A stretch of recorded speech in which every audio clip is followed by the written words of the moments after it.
এই হেয়ার রেমেডিটা এতই ভালো যে এর কারণে হেয়ার স্পা করাটা ভুলেই গেছি প্রায়।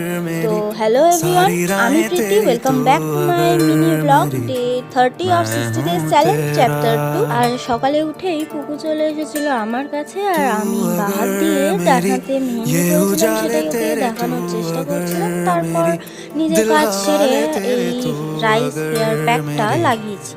লাগানোর পর চলে গেছিলাম ছাদে একটু রোদে বসার জন্য। তারপর ঘরে এসে ওয়ার্কআউট সেরে একটু স্পাইসি ম্যাগি খেতে ইচ্ছে করছিল, তাই ম্যাগি বানিয়ে স্নান সেরে খেয়ে চলে গেছিলাম কাজে। আচ্ছা, ভিডিও শুরুতে যে হেয়ার প্যাকের কথা তোমাদের বললাম,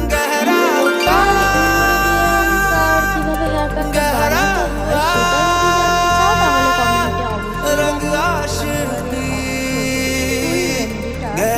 আর আজকের মিনি ব্লগটা কেমন লাগলো অবশ্যই জানিও কমেন্টে। তো চলো, আজকের মতন ভিডিওটা এখানেই শেষ করছি। দেখা হবে পরের কোনো ব্লগে বা ভিডিওতে নতুন কোনো কাজ নিয়ে।